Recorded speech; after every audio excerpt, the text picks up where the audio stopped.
Okay, panoorin natin si Pinuno kasi may banat siya kay ano, well, makikita niyo. Sa iyong palagay, Hmm. bakit sobrang init ngayon sa Pilipinas?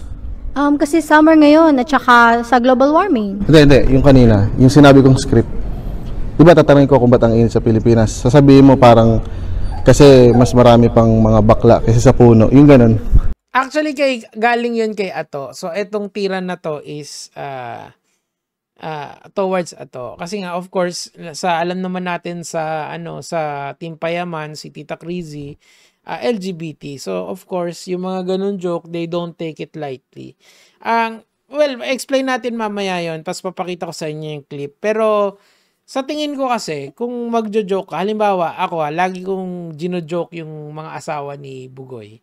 The reason why is parang wala naman siyang pakialam kung anong sasabihin ng tao doon eh. Hindi naman niya dinedefend. Gets nyo? Parang, and binabala nung isang araw, ewan ko kung nakita nyo yun mga lods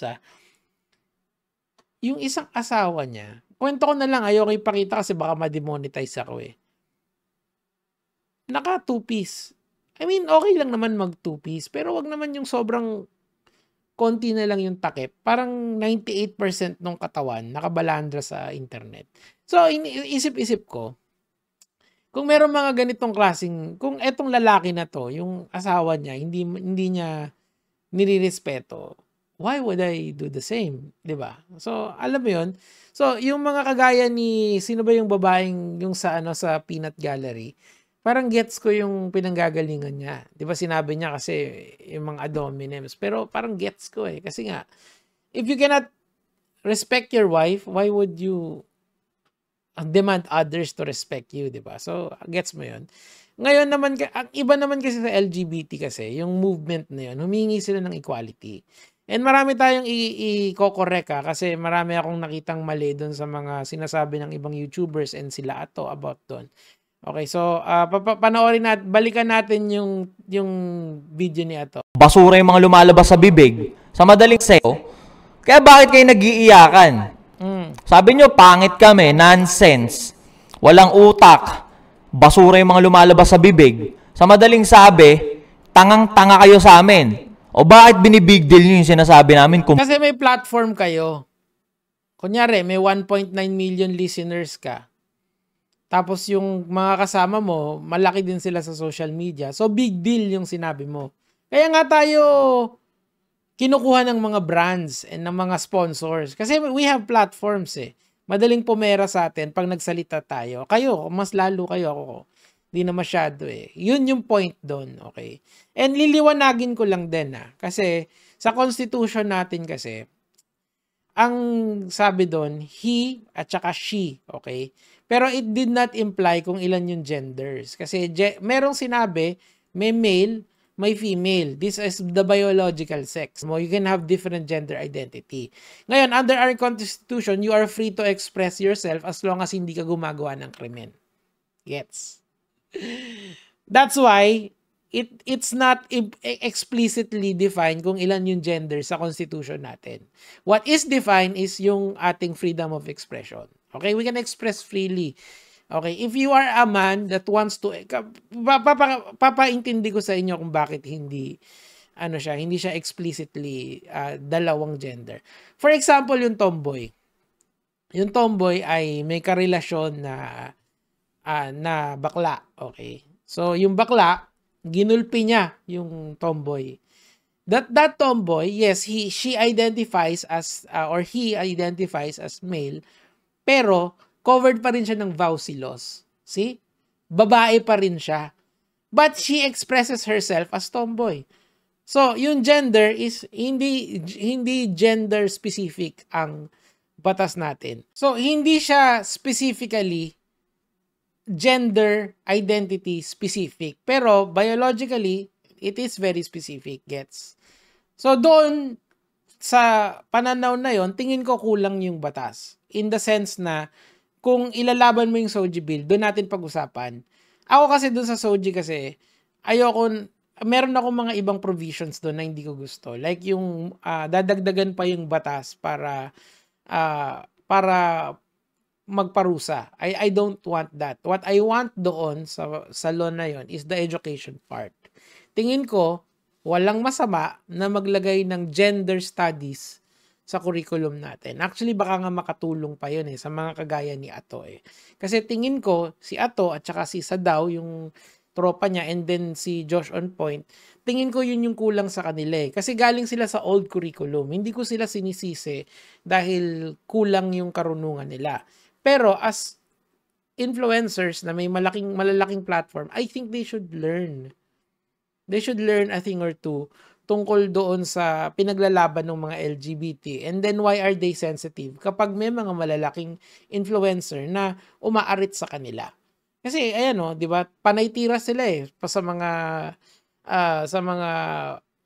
mga LGBT. Tapos sasabihin nila kunyari yung ano na lang, yung ilan yung genders, 'di ba? Mali in their perspective ng mga LGBT, mali sila doon kasi nga in their opinion, maraming genders.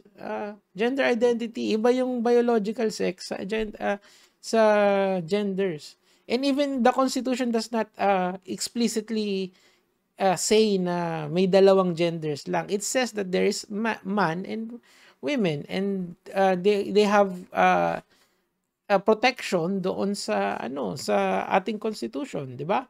Now, kailangan din kaya nga ako nagpo-push for education pagdating sa genders. Kasi kulang na kulang tayo, Lods. Yun yung problema. Kita mo, pinagtripan ka tuloy nung kapwa mo lalaki. Kasi may kaibigan yung bading Literal na kaibigan yung bading. Si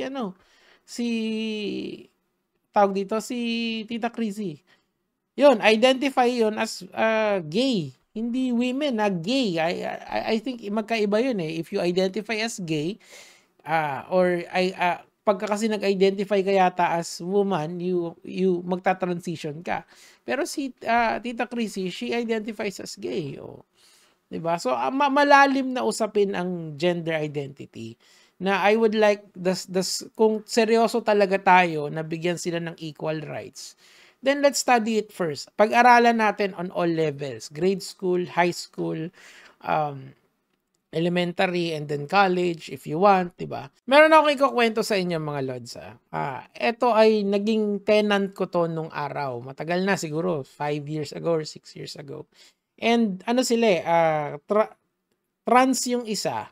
Yung isa naman is straight male, okay? So, ina-explain nila sa akin how gender is very fluid na tinatawag, okay? Kasi di ba may mga gender fluidity pang nalalaman yung mga yan.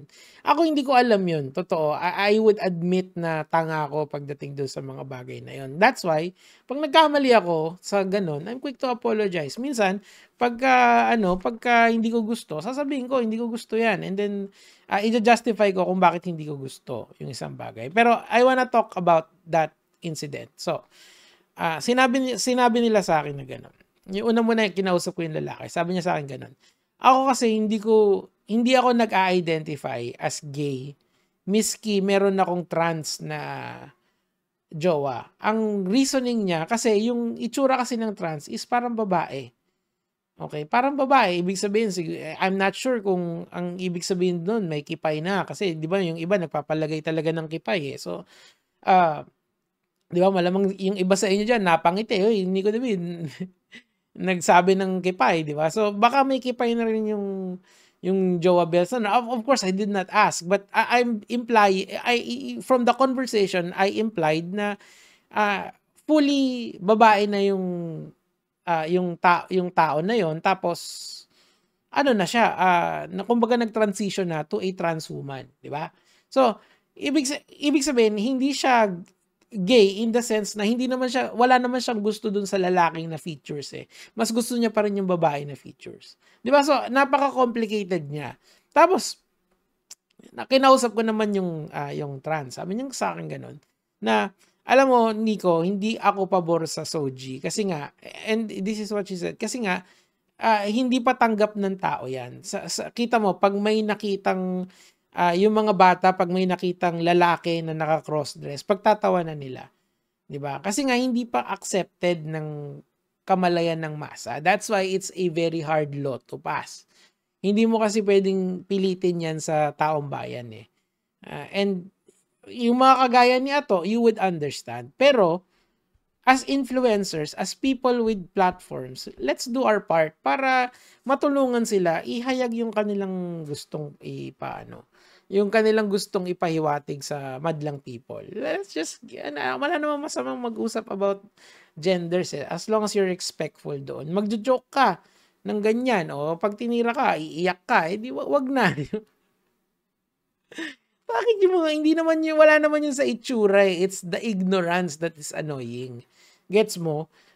Ang stance kasi ng mga lalaki, napaka hardbound nila sa pagkalalaki nila. That's why you are in no position to tell the LGBTQ how should they feel about it. Okay, sana kung inclusive yung language nyo hindi naman Yun yung problema to. Sana maintindihan mo. 10 minutes na lang itong mga video na to para yung mga kagaya nyo na maiksi yung attention span, makakaintindi sila about sa latest happenings dito sa community ng LGBTQ or yung about snippets about the law that I understand. Hindi ko naman sinasabing naiintindihan ko lahat yan, di ba? So, yun lang naman yung sa akin. Shoutouts kay Pinuno. Salamat sa content. Gege mga lads.